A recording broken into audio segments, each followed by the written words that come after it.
Welcome to another Triumphant Tuesdays. Allura Creative Agency proudly presents one of the coolest things that we've been up to lately, and an opportunity for you to come and learn from industry leaders and experts that may not be available in any other capacity. So what we're so proud as an agency to be able to present is the ability to join the Frequency of Abundance group. It's a free book over It's a free group over on LinkedIn. There's a paid group that's offline as well that adds a whole bunch of other cool stuff to it. But it's a small place that has deep roots and community that's growing. And we're looking to have the ability for others to have the most incredible access to content. Today, Triumphant Tuesday, we're talking about building communities, not just client lists. And I know that a lot of you are maybe coming in or coming on or hanging in or hanging on and have been on this roller coaster ride since the beginning of the pandemic or even sooner.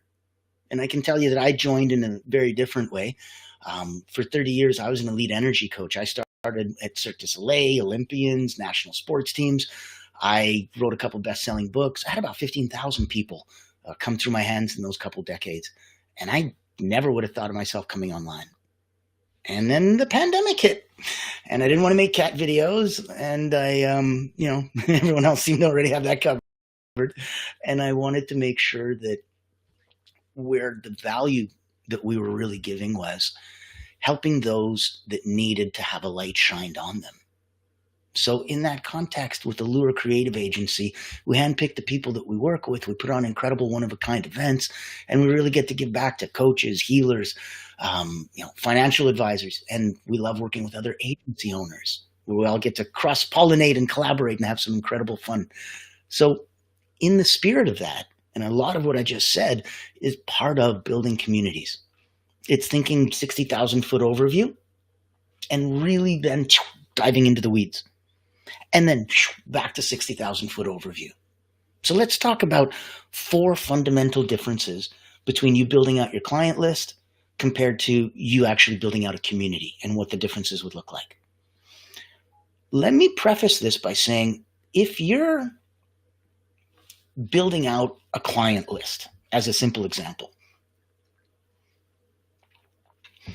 the size of it, the length of time that people hang out with you as a client, all are very linear and all very time-based. So if you're new and you've only been around for 2 months, well, how can you have 300 clients? You know what I mean? Or if you've been around for 10 years, well, how come you weren't able to keep 300 clients or make 300? So the numbers are weird and they don't have the same validity. They're more vanity numbers in that sense. Likes, follows, shares. These are great vanity numbers. They don't keep the lights on and the doors open. They don't pay the rent. So where a big factor is pretending that you are, if you're not, pretend you are, because this will apply both ways, before and after. So pretend you are mature enough as a business to have a healthy client list. What would the difference look like in the first thing we're going to talk about? Activity. The level of activity that you have with your client list probably is very different than the level of activity that you'd have with your community. Whether it was a free or paid community is irrelevant. You'd need to be active on both. So your level of activity needs to be decided. It also decides, when you're active, why you're active. In our context, we are on 7 days a week. We've got motivational Mondays, today's Triumphant Tuesdays, goes all the way, winning on Wednesdays, you guessed it, goes all the way around the week, including the weekend. And we've got Monday, Wednesday, and Friday guest experts from around the world popping in and talking about incredible concepts. And in between, you get little old me, and you get to have some fun in the sun and a different slant on things. Both coming in as a coach, offline, online, both coming in as an author and coming in as an agency owner and somebody who used to have an academy. So this is something that if any of what we have resonates with you, reach out. We'd love to say hi. All my contact info and everyone else is always in the description and in the event and stuff. I'm not a hard guy to get a hold of. Let's talk activity. If we're focusing in specifically on how much activity do you need a heck of a lot more with a community versus a client group? I would invite you to look at how much activity you have with your clients. because you need a healthy amount. Otherwise, you're going to lose them. And the next person who comes and sings them a pretty song and offers them a free gift and a toaster, you might lose them. So where in activity do you need to play in order to ensure that you have enough of it without, being annoying and such? That goes back to intelligent questions. When you're getting to know and building the rapport with your client, before they become community or this or that, they're a client, they're a person, they're one-off. They're a person who's looking for a promise from you. I give you a couple $1,000, you give me, what's the promise of working with you? What do I get? So in that, you should be able to, during those courting times, find out what level of activity do they expect, do they want, and what would they be happy with? I have clients that really don't want me to reach out more than once in a month or two. They're busy, but they need access to me whenever they want. I have others on the opposite side. They need to talk to me almost every single day, but then when things come on that are, stressful for others, they're fine. So activity needs to be increased, but increased not the way you'd think, just, to get a community, I increase activity. No, to keep your current clients happy and to grow your client list, activity with them. That'll help breed referrals, which will then pop into community. So level 1, activity, increase it on both community and your client list. Next level, engagement.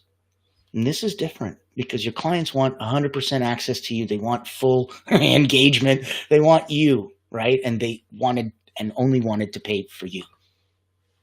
On your community side, if you do it correctly, you should be a prize. You should be a commodity. You should be something that people look forward to get access to. They can consume your content, no problem. They're either doing that for free or they're paying you for it. But other than consuming your content, you, the owner, founder, creator, director, manager, coach, the magical person, you and access to you should be ridiculously limited, restricted, and looked upon as, almost mythical. Like, wow, have you seen him? Have you met her? Oh my goodness. Those kind of things. So your engagement with your customer list usually is higher than your engagement with your community. Much more, I paid for your time here as a coach compared to, if I do everything right, or if I get enough prizes in the gamification, in the group, or if I introduce enough people, or if I'm active enough in the community, maybe I'll get to meet the founder. How cool would that be? And it should be, and you should be treated that way. So change the way you're playing with your engagement and see if you can twist the dials, change the equalizers a little bit, because engagement on your customer side is important, of course. It's not just birthday, anniversary, holiday wishes, those kind of things. That should be more than enough engagement, as well as cover, number 1, activity. It should, and it usually is fine for that. It was your initial ability during courting to really, really go deep. And even if they were excited to become a client with you, you took the time to deeply understand who do they serve, how do they serve them, what's important to them, what level of communication and frequency do they like, what's a good SLA or standard operating procedure. That's SOP. Service level agreement, SLA. Basically, how long until you respond? And in that context, that'll help your engagement. So if you set your SLA as, hey, we respond within the next 24 hours, okay. It'll delight your clients to respond sooner, but only if they know. So in the sense of, if you started a new company and you said, I respond within 15 minutes, that's awesome, unless I don't know the value of that. And I don't mean like to me personally, I mean collectively, like across the industry. So if I think that that's, this guy's doing it in 15 minutes or less, so that's par for the course. No, it's not. That's my differentiator. I'm unique that way.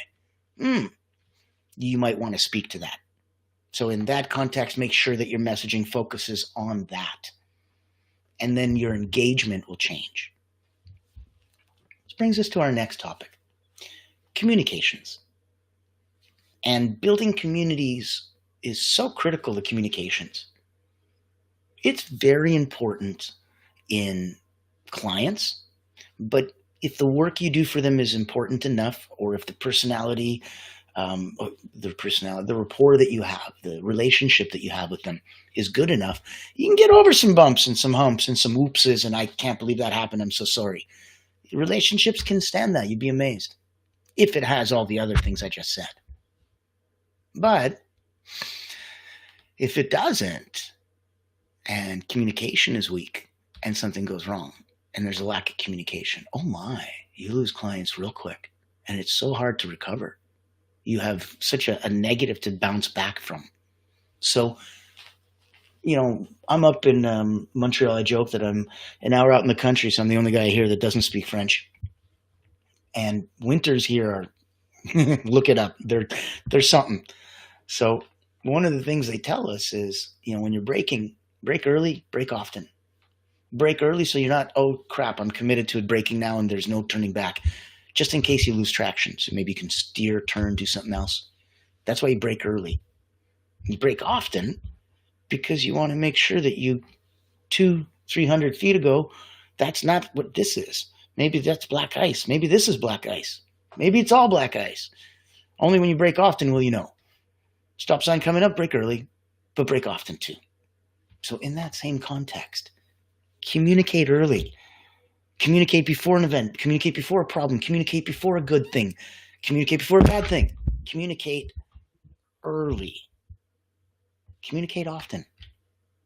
Communicate so often that to the point of them going, I get it. This guy's involving me. And if every communication selfishly self-serves them, it's fine. Nobody will get mad at you. They'll want to consume your content because, again, it serves them. If it only serves you, nope. If there's no value, nope. And that's pretty logical and obvious. So, activity. Increase both. Engagement. You want to make sure that you separate that the engagement that you have with your clients compared to the engagement that you have with your community really is different in terms of how people view access to you, which is such an incredibly rare commodity. It's your time. It's the most precious thing you have. Your ability to communicate that and how precious you are and to extend your USP, your unique selling proposition, and what makes you super different than everyone else. That's important in communications, but not just to win your clients, to keep your clients. To ask your clients, are they happy? Are they getting what they expected? The way that if you were a corporate, they'd give you an annual review. Do an annual review with your clients. Venture it. Don't ask them to. Don't wait for them to get mad or happy or whatever. Fingers crossed. You take the initiative. Communicate early with them. Communicate often with them. That is going to be paramount. And lastly for today, I'll pop this in.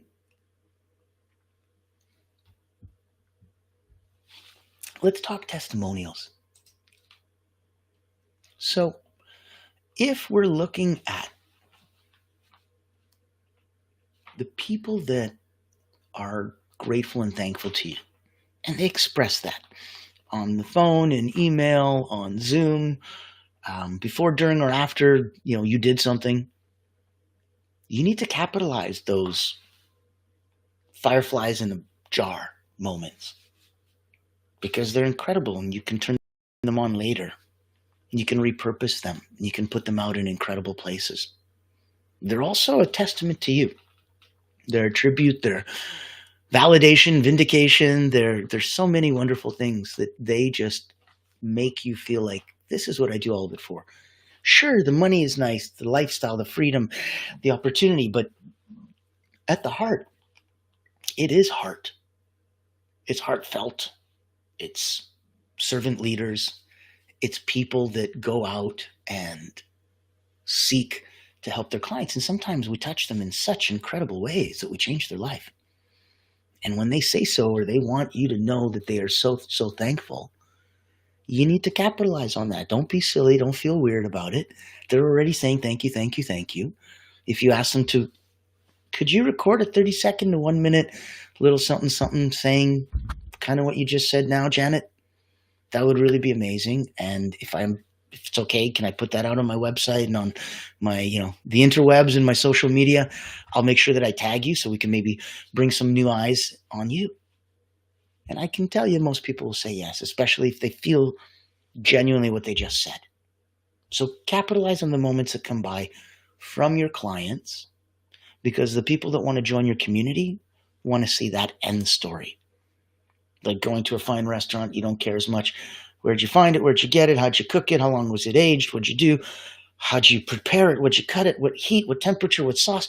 They just want to cut it and at this moment be aware of it. Delicious, thank you.